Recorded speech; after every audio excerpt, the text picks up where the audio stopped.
Okay, mulakan. Al-Fatihah.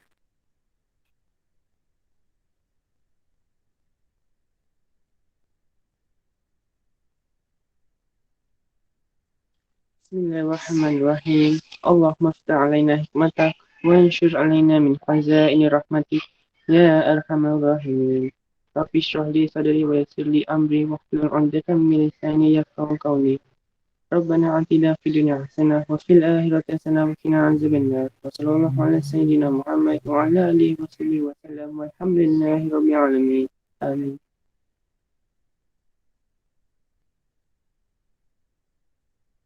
Rahim. Saya nak beli earphone dengan headphone tapi tak, itulah susah. Tak apalah, kita teruskan Kita cerita apa yang ada. So hari ni kita nak cerita mengenai sistem saraf. So kita refresh balik tau. Dalam tajuk koordinasi, ingat koordinasi ni jalan cerita dia semua sama. Koordinasi ni adalah satu keadaan setiap rangsangan akan hasilkan gerak balas. Untuk menghasilkan gerak balas yang sesuai, okay, alright, so dia akan melibatkan banyak bahagian otak ataupun saraf tunjang. Kita kata dia sebagai pusat integrasi. Saraf tunjang. Okay, so koordinasi ni dia melibatkan dua sistem. Satu adalah sistem saraf, satu lagi adalah sistem endokrin. Hari ni kita nak belajar mengenai sistem saraf. Okay, so apa yang korang tahu pasal sistem saraf ni? You guys tahu apa? Apa yang korang faham pasal saraf ni? Okay, kita bagi saya otak. Yes, dia melibatkan otak. Lagi? Gerak balas dia cepat ke lambat kalau dia melibatkan Gerak saraf? balas cepat.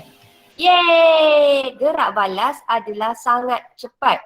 Gerak balas ni sangat cepat sebab dia melibatkan apa? Maklumat tu dalam bentuk apa? Impuls. Yeay! Maklumat dalam bentuk impuls. Siapa yang bawa impuls? Impuls ni macam elektrik. So bila dia macam elektrik, dia perlukan konduktor. So siapa yang bawa impuls? Impuls ni dibawa oleh apa? Saraf. Okey, apakah nama sel saraf? Neutron ni. Yeah, terima kasih Miu. Okey, Afwan dengan Mazicing. So kita ada neuron.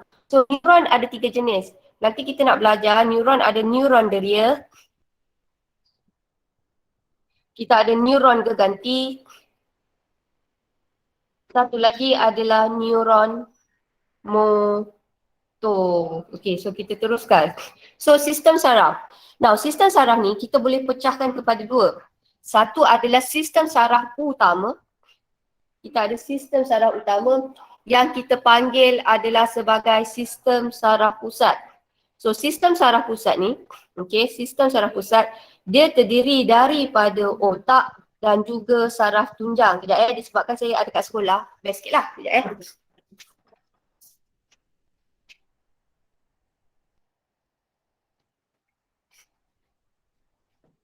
Okay. Now, nampak tak? Tak nampak. Sekejap. Saya cuba hilangkan blur tu. Sekejap hilangkan blur. Sekejap mana Sekejap. Visual effect. Sekejap. Alright. Okay, right. Okay. Okay. Now, hari ni kita nak cerita pasal sistem saraf tu. Nampak tak? Okay. Hari ni kita nak cerita sistem saraf terdiri daripada dua. Satu adalah sistem saraf pusat. Pusat yang the main one. So sistem saraf pusat ni kita terdiri daripada otak dan juga saraf tunjang. Okay, saya tunjuk dulu video ni. Bukan video. Awak nampak sini. So you guys nak boleh nampak. Okay. Okay. So awak nampak sistem saraf pusat terdiri daripada otak dan juga saraf tunjang. So kalau awak nampak kat sini, otak kita ni, okay, otak kita ni adalah organ yang paling penting. Sebab tu otak kita ada helmet semula jadi. Siapa tahu apakah nama helmet semula jadi tu? Tak boleh cakap helmet. Apa? Lagi sekali Tempurung kepala. Yeah, tempurung kepala. So basically sebab tu ramai orang macam rasa walaupun dia tak pakai topik keledar bawa motor dia rasa selamat. Sebab kita ada orang kata tempurung kepala. So tempurung kepala ni yang boleh protect kita punya otak.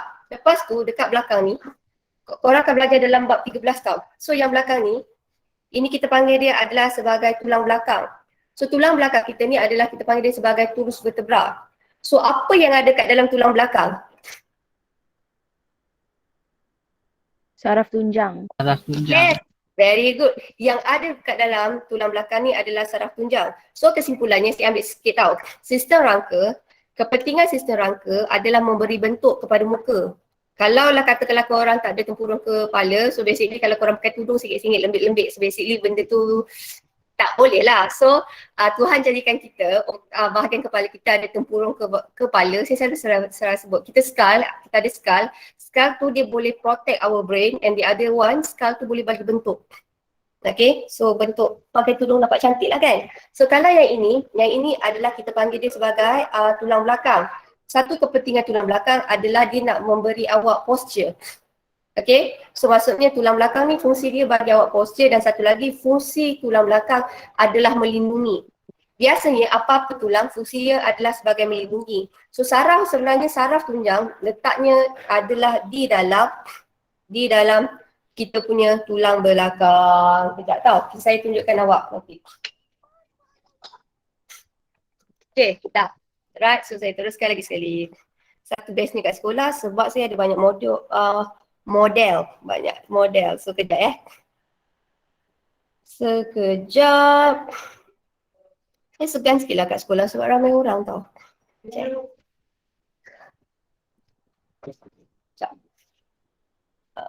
Right. So kita tengok kat sini. Okay, ni tadi kita dah kata, so sistem saraf terdiri pada sistem saraf pusat. Sistem saraf pusat terdiri pada otak dan juga saraf tunjang. Lepas tu dekat otak kita, katakanlah otak ni, dekat otak ada saraf kecil-kecil tau. Saraf kecil-kecil tu kita panggil dia sebagai saraf kranium. So awak bayangkan pusat utama. Dekat pusat tu ada saraf-saraf yang halus. So saraf-saraf yang halus, kalaulah dekat bahagian kita punya brain, kita panggil dia sebagai cranium.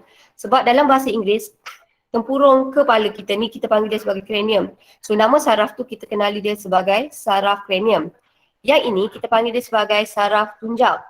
Yang paling tengah ni kita panggil saraf tunjang. Kemudian dekat saraf tunjang ni ada saraf yang mencapah keluar ni tau. Saraf yang mencapah keluar kita panggil dia sebagai saraf spina.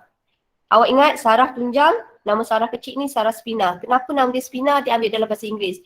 Bahasa Inggeris panggil spina ni, in English we call tulang belakang as spinal cord. Spinal cord. Therefore, saraf-saraf yang ada kat tepi kita panggil dia sebagai spina. Again, dekat otak, nama saraf-saraf kecil tu kita panggil dia sebagai cranium. Kenapa cranium? Sebab tengkorak tu, skull tu actually nama dia adalah kita panggil sebagai cranium. Okay. Kemudian, okay, awak tengok kat sini, gabungan saraf cranium dan saraf spina membentuk saraf periferi. Kalaulah cikgu saya ajar dulu, periferi ni merujuk kepada saraf pinggir. Kalau utama macam the main one, dia macam paksi utama. Saraf yang saraf tepi-tepi tu kita panggil dia sebagai saraf pinggir.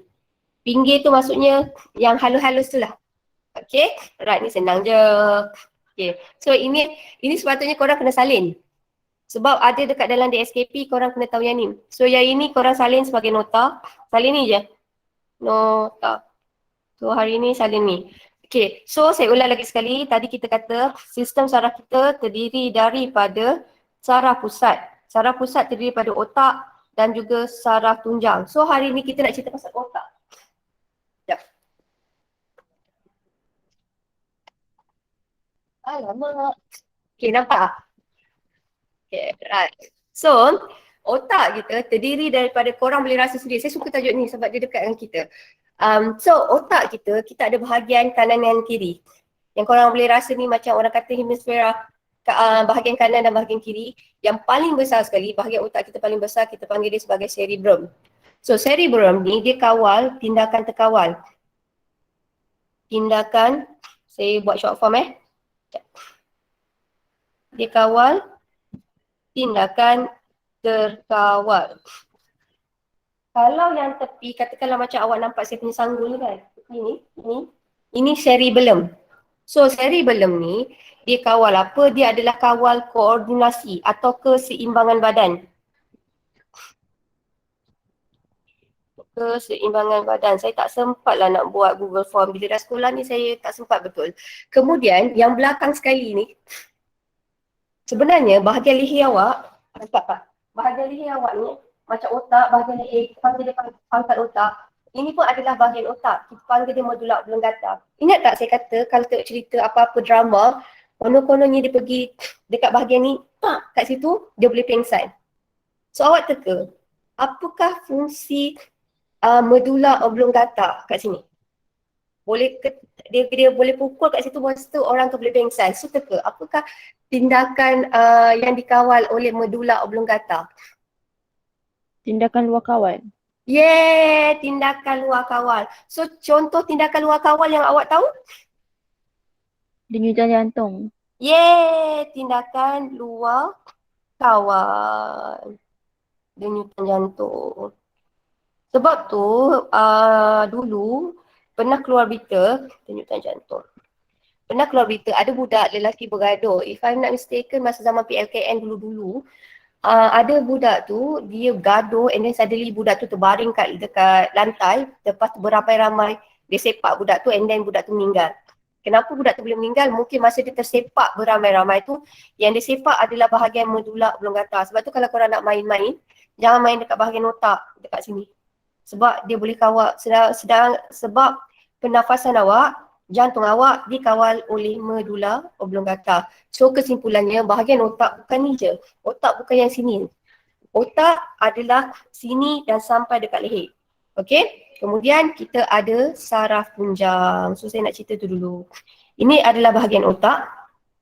So otak kita ni adalah lebih kurang 1.5 kilogram. Dalam otak kita ada dekat 100 juta neuron. Okey, ni tak payah. So saya ambil sini. Ni adalah daripada buku teks awak. So kita tengok keyword-keyword dia paling penting. Okey. Sekejap, saya tukar. Okey. Right. So, otak tadi kita kata adalah struktur yang paling besar. Kemudian dia adalah yang paling kompleks. Kemudian bahagian dia berlipat-lipat untuk memuatkan lebih banyak saraf. So senang kata macam buku. Kenapa buku kita ada banyak pages? Sebab dia ada banyak maklumat. So sama juga dengan otak awak. Kenapa otak awak tu ada banyak lipatan? Adalah untuk menambah luas permukaan. Cuma bezanya dia berlipat-lipat tu adalah untuk meletakkan lebih banyak neuron. Okey. So dekat sini otak kita ni, sebenarnya otak kita ni boleh mengawal emosi, pendengaran, penglihatan, personality dan juga tindakan terkawal. Macam sekarang lah. Kalau korang nak masuk kelas, tak masuk kelas, itu adalah dikawal oleh cerebrum. Dan satu lagi, dekat otak ni juga adalah dia kawal awak punya IQ, cara berfikir. Senang kata, kalau korang buat maths banyak-banyak, korang sakit dekat bahagian otak tu kat mana? Ada tak satu hari korang macam burn out, buat sangat banyak latihan, and then korang rasa bahagian mana yang sakit? Bahagian mana yang sakit?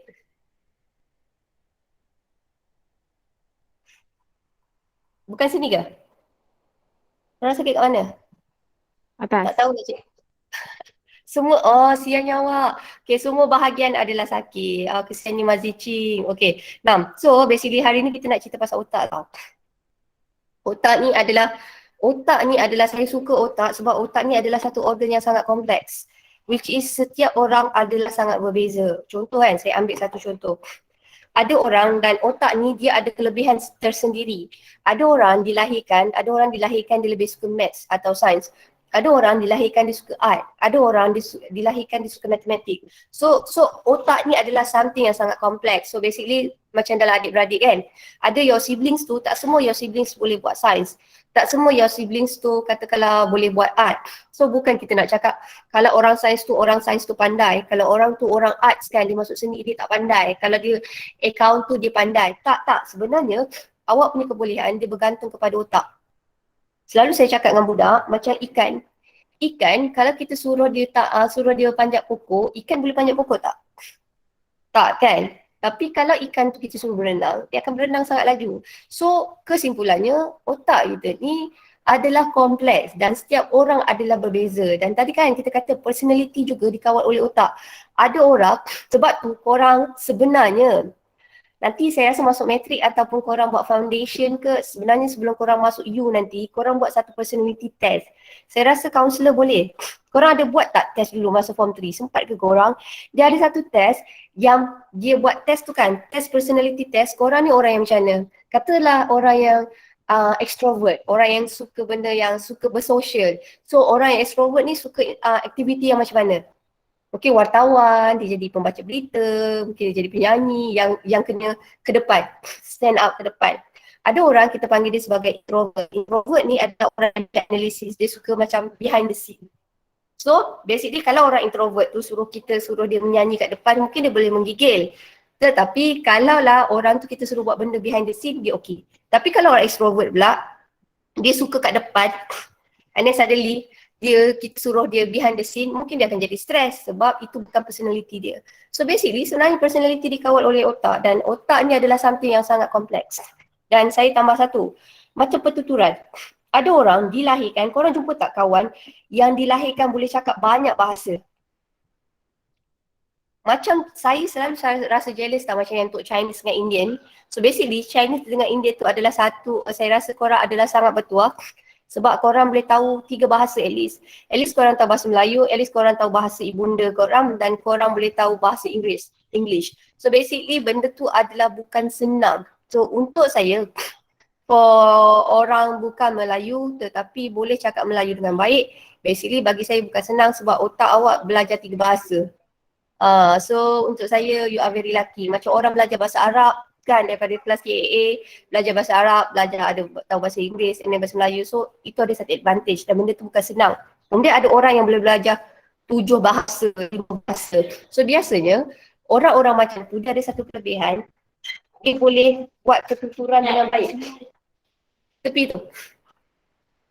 So macam ni adalah aktiviti mental. Belakang ni adalah penglihatan, tepi ni adalah pendengaran. Sebab tu kalau korang naik accident, dia jatuh ke belakang, orang tu boleh jadi kabur. Sebab dekat sini dia mengawal penglihatan. Alright, so kita teruskan.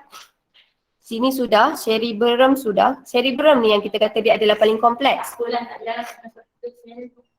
Okay, kemudian kita tengok kat sini adalah cerebellum. Cerebellum ni biasanya adalah macam untuk atlet. Contohnya macam hari tu saya ada nampak macam budak bola jaring ke? Bola jaring ke rugby yang dia orang ada kena buat video something macam tu. Atau bola baling ke bola tampar. Saya tak ingat apa bola tu tahu.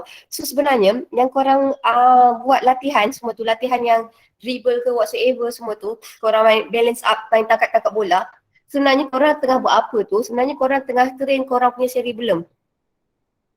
Okay, cerebellum untuk balance sebab biasanya kalau korang buat macam ni tu kan, dribble tu sebenarnya itu adalah balance, kalau tak boleh korang akan jatuh. So basically cerebellum dia memelihara keseimbangan dan satu lagi adalah koordinasi. So koordinasi ni macam saya kata goalkeeper.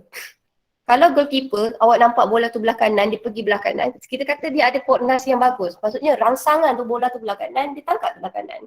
Kalau rangsangan tu bola tu belah kiri, dia tangkap bola tu belah kiri. So sebenarnya, orang sukan biasanya dia ada berkait dengan bahagian otak dia yang mana satu, bahagian cerebellum. Tapi kalau lah orang macam Mas Zichin belajar banyak sampai sakit kepala, itu bahagian yang mana? Itu adalah bahagian cerebrum. Tapi macam saya kata, setiap orang Tuhan jadikan tu are different.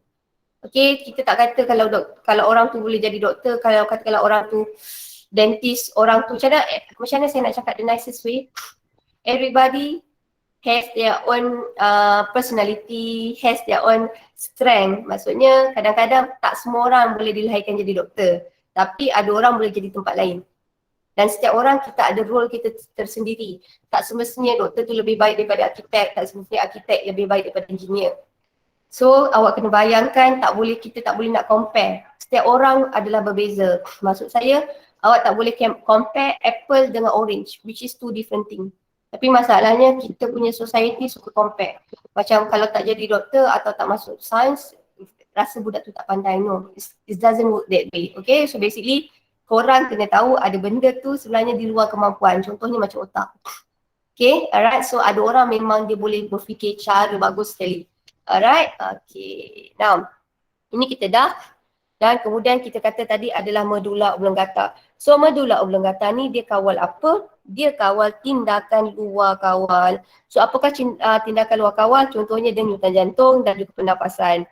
Biasanya tindakan luar kawal contohnya denyutan jantung dengan pernafasan kita tak boleh kontrol. Tetapi ada certain tindak balas luar kawal dia boleh laju, boleh slow. Contoh, tiba korang nampak crush korang lalu atau crush korang baru cakap hi and suddenly jantung awak jadi laju. Korang boleh kontrol tak cakap dengan jantung awak ini slow sikit, slow sikit? Tak boleh kan? So basically itu kita kata tindakan luar kawal. Tapi jantung awak laju sampai malam ke jantung awak akan jadi laju?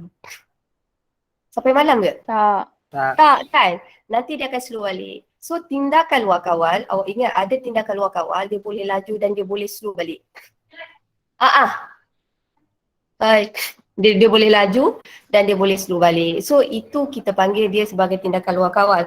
Tapi ada contoh tindakan luar kawal dia laju. Contohnya adalah batuk, bersin dan juga muntah. Pemvasocerutan adalah salur darah awak mengecut. Salur darah awak, okay, macam perasan tak ada orang dia blushing, muka dia merah and then awak rasa ada haba. Kalau orang tu malu-malu, orang usik dia kan, orang usik. Kalau biasa kalau yang putih tu kita nampak. And then korang rasa macam rasa merah. Sebenarnya rasa merah adalah disebabkan bawah kulit awak ada banyak kapilari darah. So bila lah korang blushing, itu adalah tindakan luar kawal tau.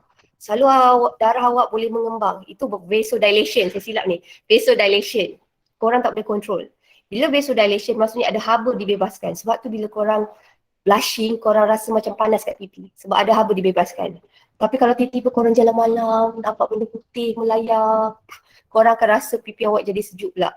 Kenapa pula tu? Masa tu awak punya salur darah awak, dia mengecut. Itu kita panggil dia sebagai pemvasocerutan. Salur darah mengecut. So bila dia mengecut, tak ada haba dibebaskan, so itu yang jadi rasa sejuk. Tetapi, sama saya cakap, salur darah tu, dia mengembang dan mengecut. Boleh dikawal atau tidak? Tak boleh.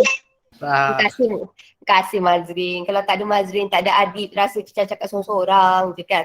Dah lah saya kat sekolah ni kan.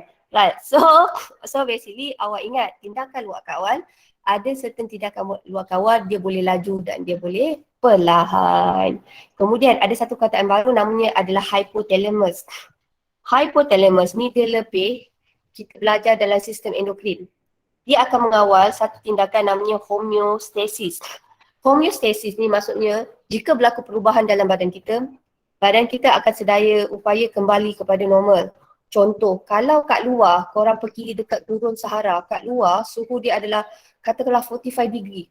Panas gila 45 degree. Tapi dalam badan awak tetap 37. Badan awak boleh tetap 37 adalah disebabkan oleh koordinasi homeostasis yang dikawal oleh hypothalamus. Okey, contoh kalau korang pergi kutub utara, kutub selatan. Kat kutub utara tu kan suhu dia sejuk gila kan. Kalau dia kat luar tu sejuk gila, okey, sejuk sangat. Tapi suhu badan normal. So, kita nak kata apa-apa perubahan, badan kita akan sedaya upaya kembali kepada normal, itu namanya adalah homeostasis dan ia dikawal oleh hypothalamus. Now, hypothalamus ni dia sangat berkait dengan kelenjar pituitari. Okey, dan satu lagi saya kata tadi homeostasis dia melibatkan dua sistem. Satu adalah sistem saraf dan satu lagi adalah sistem endokrin. Alright, so kita teruskan. Okey. So kita tengok dia punya lokasi tau. Now, ini adalah medula oblongata. Okay, lepas tu ini adalah kelenjar pituitari. Dalam lagi ni, ini adalah hypothalamus. So kesimpulannya, bahagian otak kita ada 5. Paling besar sekali apa kita panggil? Cerebrum. Cerebrum. Cerebrum. Kalau lah korang nak balance badan jalan atas titi tu, siapa yang kontrol? Cerebrum. Cerebellum. Okay. Kalau lah korang jumpa crush, jantung awak jadi laju, itu bahagian otak bahagian mana? Medula oblongata. Yes, medula oblongata. Katakanlah kalau suhu dekat luar tu sangat sejuk tapi suhu badan awak tu tak normal. Yes, itu adalah hypothalamus. Now, kelenjar pituitari ni sebenarnya adalah kelenjar utama dalam sistem endokrin. So ini bahagian otak. So senang je otak, ni tak payah ni baca sendiri. Sekejap ni baca sendiri. Now kita nak masuk bahagian saraf tunjang. Now tadi kita kata tindakan terkawal dikawal oleh mana? Tindakan terkawal dikawal oleh siapa? Tindakan terkawal dikawal oleh Otak. otak bahagian mana? Okay, saya tulis sini. Cerebrum. Yes, so saya tulis sini. Tindakan terkawal dikawal oleh cerebrum. Baca sekarang lah, korang nak baca buku tak nak. Cerebrum. Cerebrum. Kalau untuk keseimbangan, Cerebellum. yes, keseimbangan adalah cerebellum. Kalaulah tindakan luar kawal, Medulla oblongata. yes, adalah hebatlah Puan. Tindakan apa ni Madiana? Lapar weh. Medulla oblongata. Lepas tu ada satu tindakan refleks. Tindakan medulla oblongata ni dikawal tindakan luar kawal dan juga ada juga tindakan refleks. Contohnya macam bersin. Tapi kita nak bagi tahu saraf tunjang fungsi paling utama adalah mengawal tindakan refleks yang kena paku. Yang contohnya paling senang kena benda yang sakit ataupun benda panas. So itu adalah refleks. Okay. So contohnya kalau katakanlah benda panas kan korang baru kadang-kadang perasan tak? Korang tak sentuh lagi bahan yang panas tu tapi korang dah rasa haba tu korang tarik tangan. So itu adalah refleks. So apakah kebaikan tindakan refleks? Biasanya tindakan refleks tu dia rasa awak dalam keadaan bahaya so dia buat tindakan tu. So tindakan refleks ni kenapa tindakannya laju? Sebab impuls tu, maklumat tu dia tak pergi ke otak, dia sampai kat saraf tunjang je. Sebab tu dia punya tindakan laju. Korang faham tak kenapa gerak balas refleks ni adalah sangat laju? Macam korang kena benda panas sedap. Adalah disebabkan tindakan itu tidak melibatkan otak. Contohlah paling senang. Tapi bukan janganlah awak cakap, refleks, janganlah buat macam tu. Dan tiba-tiba ada orang cuit awak dekat pinggang. Tahu macam mana tak sengaja awak terbackhand dia. Pang, alamak refleks. So itu adalah tindakan cepat. Maksudnya gerak balas tu adalah sangat cepat. Kenapa gerak balas macam tu? Sebab badan awak rasa awak dalam keadaan bahaya. Pernah tak korang baru usik kawan awak sikit, kawan awak terus macam bagi reaction yang macam tu. So itu kita panggil dia adalah sebagai refleks. So refleks ni dikawal oleh siapa? Refleks ni dikawal oleh saraf tunjang. Wow, ini this one. Sekejap ya. Kita tak ada saraf tunjang lah. Tak ada. Sekejap. Tak adalah saraf dah hilang. Okay, tak ada. Okay, sekejap. Tak ada. Okay, nah, so kita katakanlah kita potong tulang awak, saraf tunjang awak, dia macam ni kan. Lepas tu kita buat keratan rentas, kita potong dia. Macam ni. Katakanlah ini adalah keratan rentas. So saraf tunjang awak macam ni. Sekarang kita tengok daripada bahagian depan. So saraf tunjang kita boleh letakkan macam ni tau. Okay. Awak tengok kalau bahagian yang bengkak ni, ini kita panggil dia adalah akar dorsal. Sorry, kejap. Akar dorsal. Okay, ini adalah kita panggil dia sebagai akar dorsal. So apakah itu akar dorsal? Akar dorsal ni adalah bahagian saraf tunjang yang ada neuron deria. Awak ingat, dorsal ni adalah dalam bio bahagian atas. Kalau ventral, ada tak ventral? Akar ventral maksudnya adalah bahagian bawah. Okay? Okay, so kita tengok kat sini. Kenapa bahagian dorsal ni bengkak? Bahagian dorsal ni bengkak adalah disebabkan dia letak neuron deria. So senang kata macam ni, saya buat slow-slow. Bismillahirrahmanirrahim. Katakanlah dekat sini adalah rangsangan.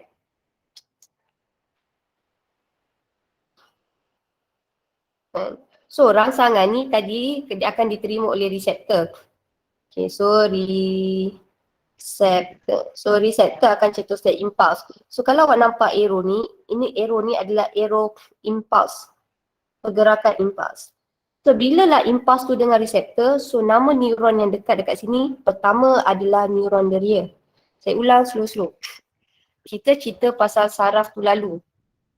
Sekejap, saraf tu, katakanlah korang kena paku. Pak, kena paku.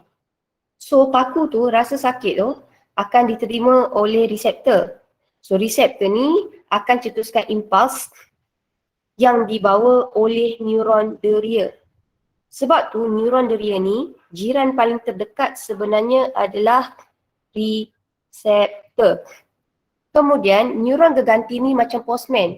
Dia adalah perantara antara neuron deria dan juga neuron motor. Okay, so awak tengok, awak punya kesimpulan macam ni. Awak tahu je sini bengkak ni kenapa? Bahagian sini bengkak, yang dorsal ni bengkak adalah ini nak letak badan sel. Badan sel neuron deria. Kemudian antara neuron deria dengan neuron motor kita panggil sebagai apa? Apakah nama perantara Neuron dia? geganti. Yeah, neuron geganti. Geganti ni baru tau. Dulu kita orang tak guna kataan geganti ni. Kita orang panggil interneuron. Lepas tu neuron yang paling dekat sekali dengan katakanlah sini efektor, kita panggil adalah sebagai neuron motor. Okay. So, okay, ini dia. Nah, dekat awak punya, sebenarnya otak kita dengan saraf tunjang sebenarnya dia ada bendali tau. Sebab otak ni dia perlukan nutrien. Saraf tunjang juga dia perlukan nutrien. So basically dia ada dia punya bendali. Okay. Nah, kalau lah awak tengok kat sini, dia macam rama-rama. Saya malah nak lukis sebab kalau saya lukis nampak macam rama-rama. So awak nampak dekat bahagian ni, kita panggil dia adalah sebagai jirim kelabu. Kalau lah bahagian ni, kita panggil dia sebagai jirim putih. Okay, yang ni saya tak nak bagi lebih, nanti korang pening. Okay, right. Now, so apakah jadi? This one. Now, kerosakan sistem saraf. So apakah jadi jika otak, kalaulah orang tu accident? Okay, kita buat satu paling senang, senario paling senang ya. Katakanlah ada accident naik motor kan. Wah, Wazir, baru lepas makan ke? Katakanlah dia naik motor and then dia accident, bahagian belakang ni terhentak, kena dekat jalan tak. Okay, saya bagi satu contoh. Dia accident, dia punya tengkorak dia retak, pecah, lepas tu dia ada bengkak dekat bahagian dia punya belakang. Awak rasa dia boleh memberi kesan kepada apa dekat kita? Penglihatan. Yes, dia boleh memberi kesan kepada penglihatan. Dan satu lagi, otak ni dia kalau bengkak, sebab tu kalau awak perasan, kalau orang accident, otak ni dia macam jelly tau. Dia sangat lembik tau. So bila orang accident, otak tu bengkak. Okay, sebab tu orang tu, ada orang, pernah tak perasan ada orang kena tempurung kepala dia kena buang sekejap? Pernah tak? Orang tu accident teruk dekat kepala, and then awak perasan orang tu tak ada tempurung kepala. Tempurung kepala dia kena dikeluarkan. So bahagian otak dia jadi flat. Depan atau belakang. Pernah tak? Tak. Pernah jumpa tak? Ah, Tak, ya Allah bagusnya. Kita ada ex-student 2 tahun lepas tau jadi macam tu. Dia accident, okay, accident and then bahagian otak dia, bahagian tempurung kepala dia dikeluarkan. Kenapa tempurung kepala dia dikeluarkan? So basically masa tu saya ingat dia tak boleh solat biasa. Sebab kan saya kata otak tu ada bendali kan. So bahayalah dia tak boleh buat apa-apa sebab otak dia is very fragile, dia macam expose. Yang tutup otak dia cuma kulit dia je. Okay, so kenapa dia ada doktor buat decide kena buang dia punya skull? Tidak, do I have skull? I don't have skull lah. Okay, kenapa dia kena buang skull tu adalah disebabkan bila otak tu bengkak, otak ni bengkak, okay, kita buang tempurung tu sebab kita tak nak otak tu dia menghimpit dengan skull, faham tak? Macam kita punya skull, katakanlah ini awak punya tempurung, bila bengkak, dia besar kan? Bila besar, dia takut boleh menghimpit otak, dia akan lagi merosakkan bahagian otak. Sebab tu ada certain kecederaan dia akan buka. Sebab dia nak tunggu otak tu kecut balik, keadaan normal and then dia baru pasang. Kenapa? Sebab doktor takut bila kita tak buka tempurung tu, dia akan mengganggu sistem yang lain. Sebab tu ada ex-student saya yang pernah accident naik motor kan.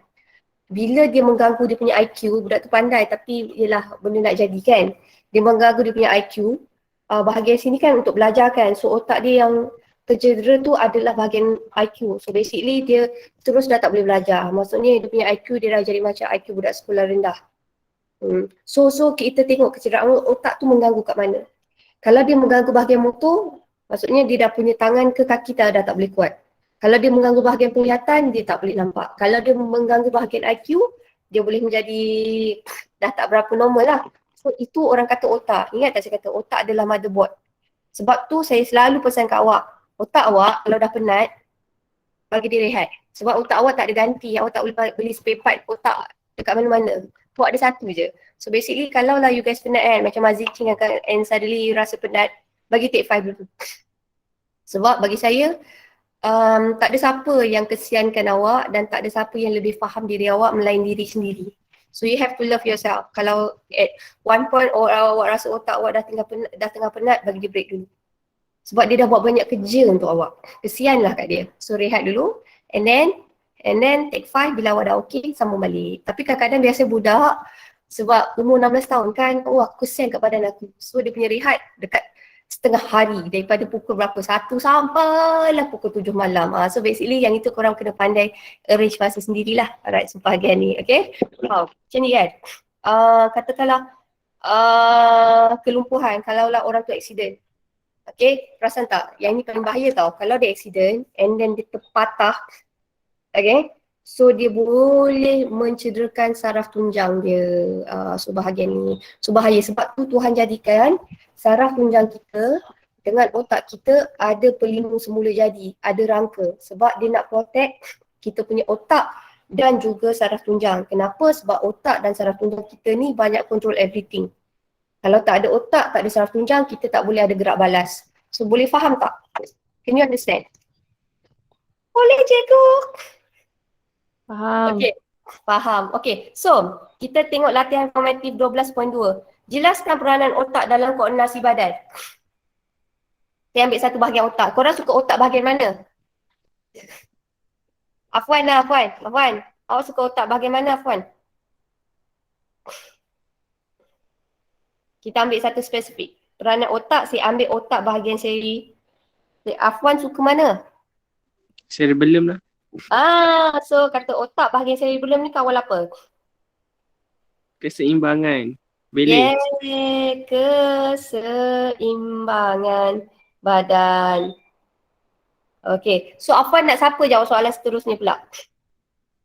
Otak yang lain pula. Saya ambil medulla oblongata. Adib. Adib. Kalau medulla oblongata dia kontrol apa, Adib? Tindakan luar kawal. Yeay, tindakan luar kawal. Adib, Faiz Hakimi, siapa dia punya best friend?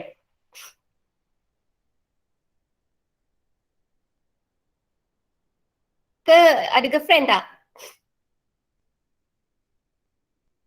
Tak tahu, Dik? Siapa best friend dia, Tak Dik? tahu cikgu.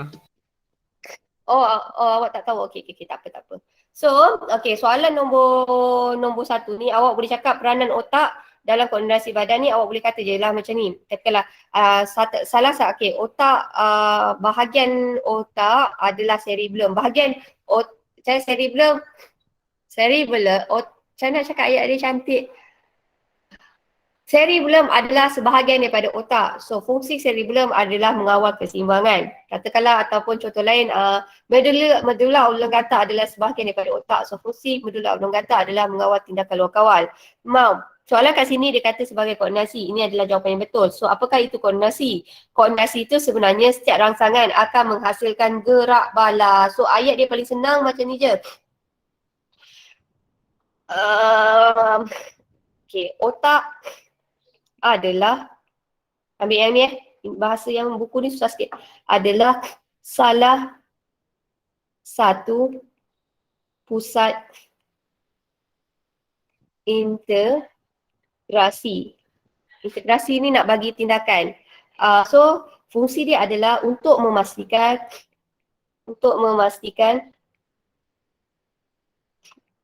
Setiap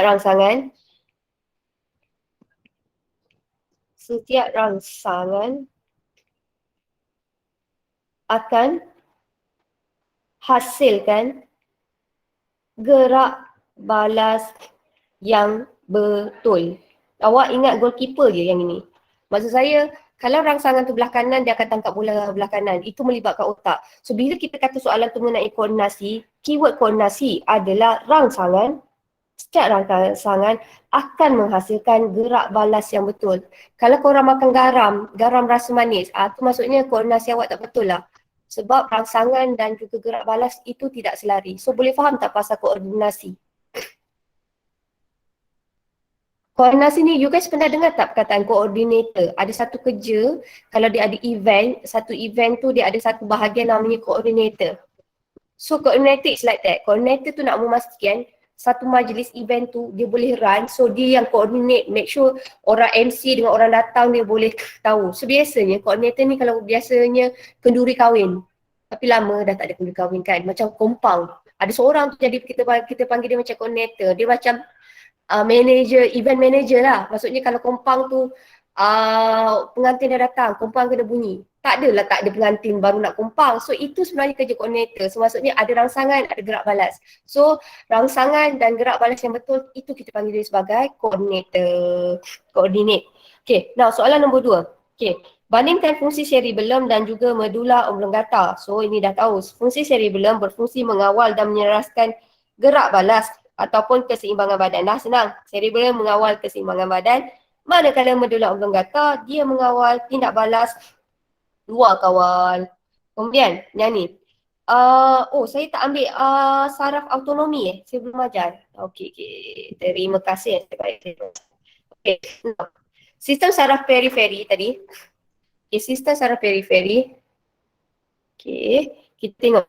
Tadi saya kata saraf pinggir tu, saraf yang kecil-kecil. Kalau saraf yang kecil-kecil dekat otak kita panggil saraf apa? Saraf kranium ke saraf spina? Cranium. Yes, very good. Kalau saraf tu ada dekat kita punya saraf tunjang tu, dia mencapah keluar saraf-saraf kecil tu, kita panggil saraf apa? Saraf Spina. spina. Terima kasih, saraf spina. Now, sistem saraf periferi ni walaupun awak rasa dia pinggir, tetapi dia sangat penting untuk mengawal tindakan. Sebab dia coordinate antara kita punya pusat integrasi otak dengan saraf tunjang dengan gerak balas. Okay, so saraf periferi ni kita boleh pecahkan kepada dua, kita tengok tindak balas. Okay, contoh, saya suka ajar yang ini. Kalau awak nampak perkataan auto, macam kereta auto, ini adalah luar kawal. Maksudnya kalau auto tu tinggal tekan minyak, korang tak payah kontrol, dia jalan sendiri je auto.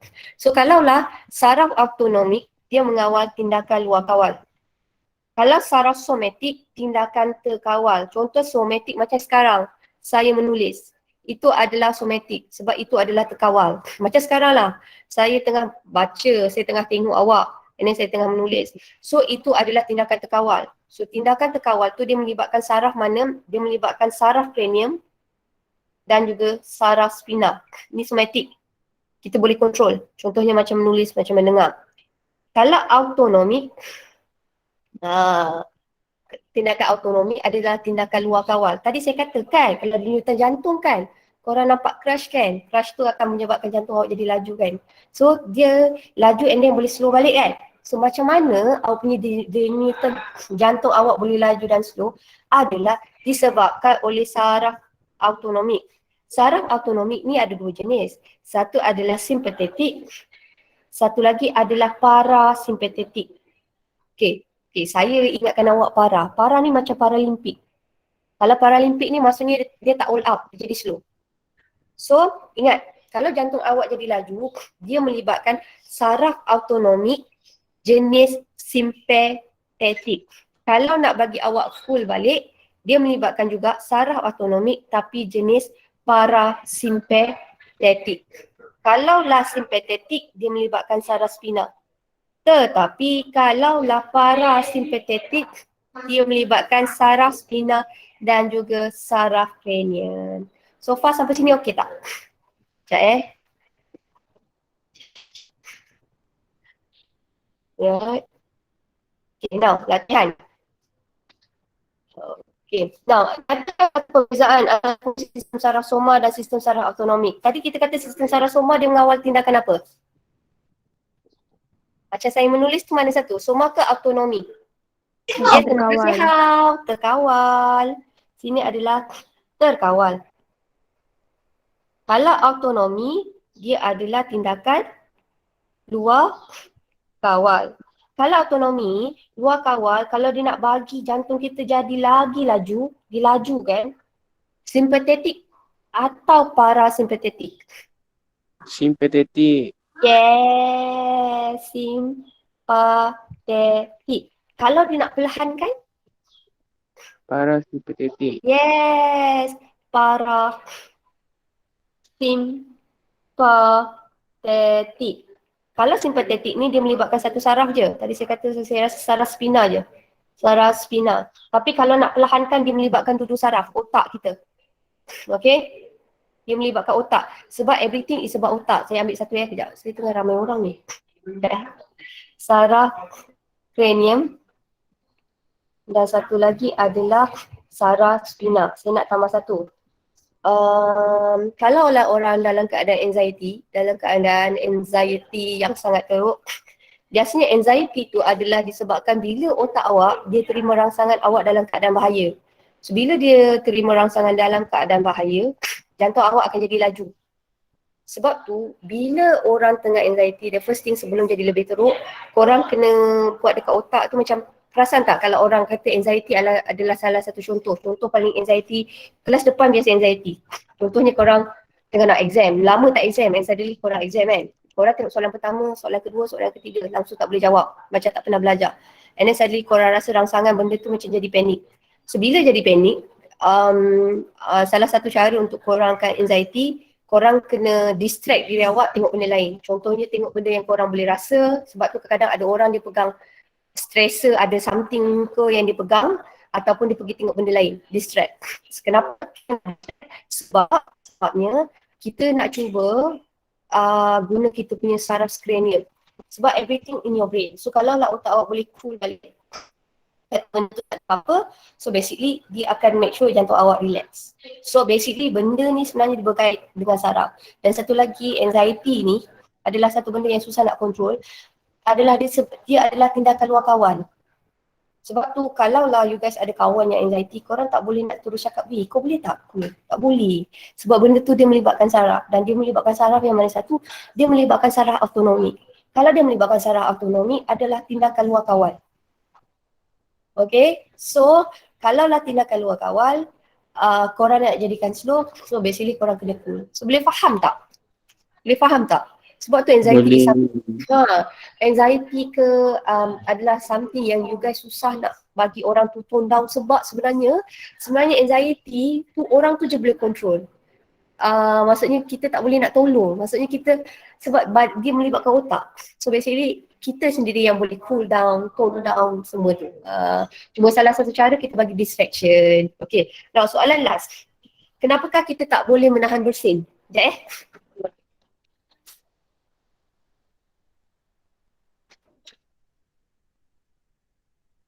So kenapa kita tak boleh menahan bersin?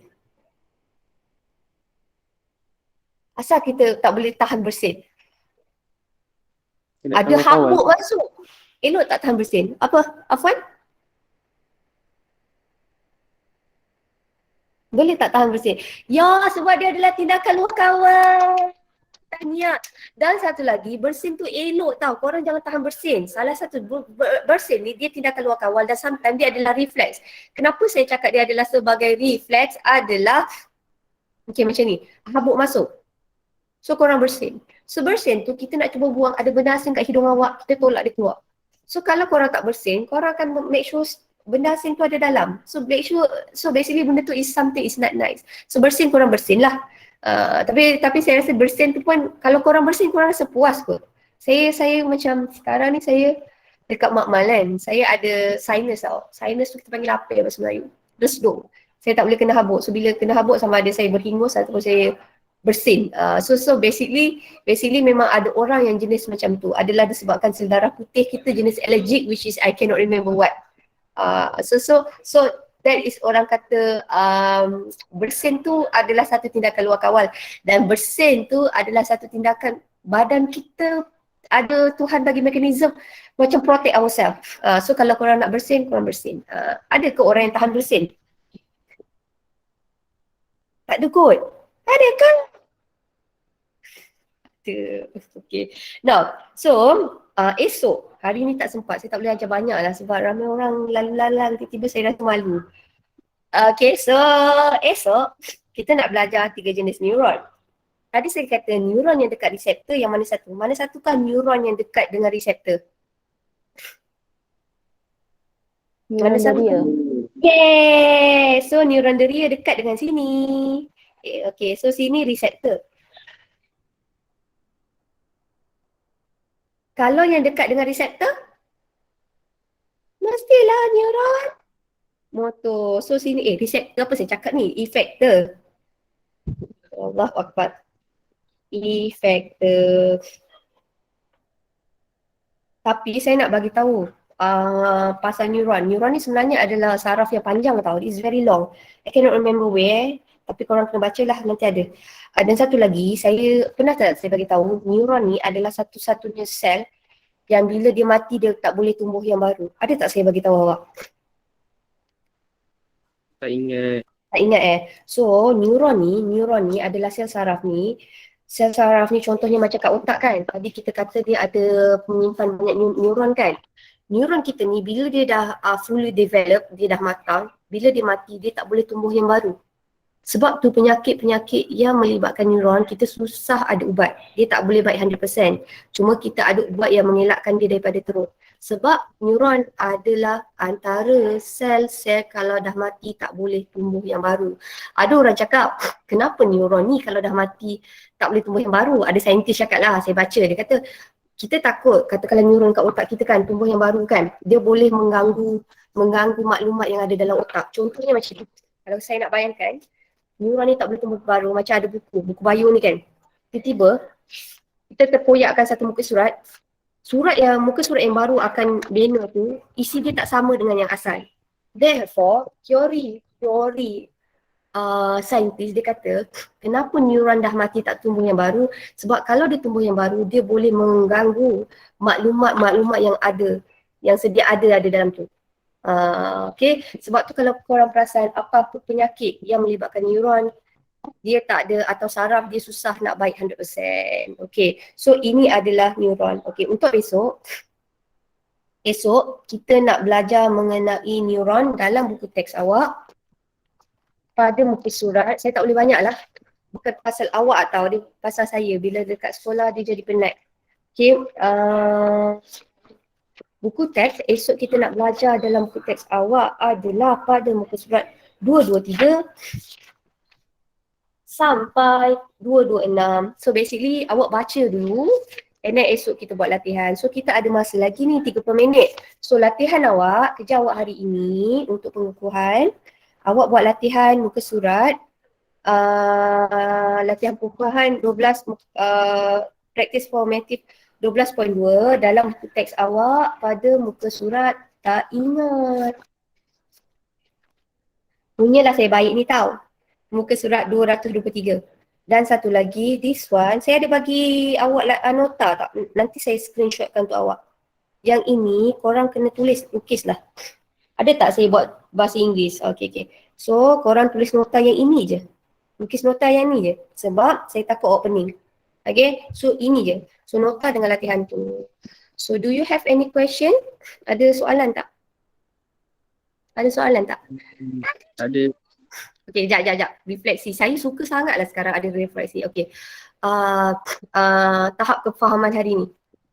Tahap kefahaman hari ini. Awak kena selalu doakan saya tau. So sekolah ni dia multitasking tau. So bila multitasking ni banyak benda yang pening sikit. Bismillah. Ini penting untuk saya. Kita nak tahu hari ni belajar berapa. Ini bukan untuk awak, ini untuk saya. Kalau rasa bukan macam mana saya cakap, saya rasa kalau kita tahu kita punya level kat mana, sebenarnya tak adalah awak rasa macam sia-sia. Saya tak boleh nervous tau. Sekejap, bismillahirrahmanirrahim.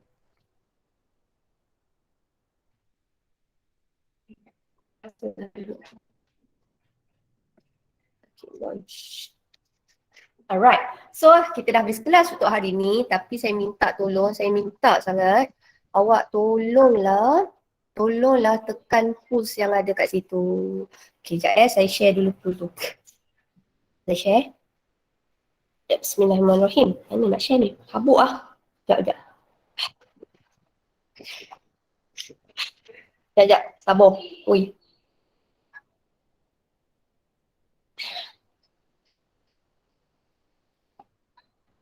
Dapat tak? So, Alhamdulillah, so kita ada berapa orang ni vote? Okay, kita ada baru berapa orang vote? Korang vote dulu. Korang tahu tak vote tu kat mana? So, korang nampak yang macam Squid Game tu, yang ada 3 segi, square and then circle, tekan activity. Ambil pool,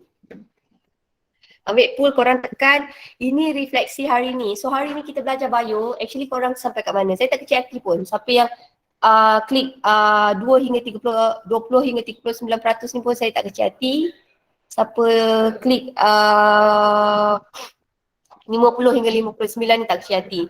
Cuma saya nak bagi tahu awak, kalaulah korang yang klik 20 hingga 39, which is good, maksud saya awak ada kesedaran. Kalau awak tahu awak lemah dan tak sampai 50%, so cadangan saya, boleh tak lepas kelas ni korang baca balik? And then buat latihan. Kemudian kalau tak faham, awak tanya saya. Yang tak faham tu jangan simpan lama-lama. Okay, sebab saya takut nanti kita makin lama makin banyak. Boleh tak macam tu? Boleh. Saya dah semput ni.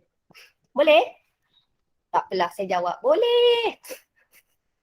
Okay, so Alhamdulillah, so kita ada 8 orang yang faham. So basically 12 orang yang join the class hari ni dapat kefahaman lebih daripada 50%. So tahniah everybody yang dapat kefahaman tu antara 20 hingga 39%. Jangan putus asa, keep fighting. So awak boleh tanya kawan-kawan yang lain. So yang baiknya, yang 20 hingga 39% ni, korang tengok tak? Ramai kawan awak yang faham. So kalau awak segan atau malu nak tanya saya, awak boleh tanya kawan-kawan. Alright, so itu sahaja untuk kelas hari ini. So do you have any question? Boleh. Tak ada. Alright. So thank you so much. Saya minta maaf atas segala kekurangan. Maafkan saya pasal teknikal. Saya tak boleh bagi banyak lah. Saya rasa satu topik sikit. Tak apalah kita merangkak kan. As long as we move forward. Saya tahu ni saya tak laju. Saya tak lari pun ni. Saya macam merangkak je ni. Maksudnya satu topik kecil je ni kan. Tapi tak apalah. Yang paling penting kita move forward. Kalau kita merangkak ke mengesot ke tak apa. Yang paling penting kita apa? Move forward. Yay! Move forward. So itu sahaja. Okay, jumpa esok insyaAllah. Okay. Assalamualaikum and thank you and bye. Bye everybody. Terima kasih cikgu. Terima kasih cikgu. Yeah, thank you so much. Alhamdulillah. Yay, thank you. Okay, thank you. Yeah, bye. Bye semua. Alhamdulillah. Bye semua. Saya nampak. Bye semua. Penat hari ni. Nampak kan saya penat? Bye. Bye cikgu. Bye cikgu pula. Bye Aiman. Sorry Aiman Fazli. Okay, bye. Bye everybody. Jumpa esok. Okay, bye.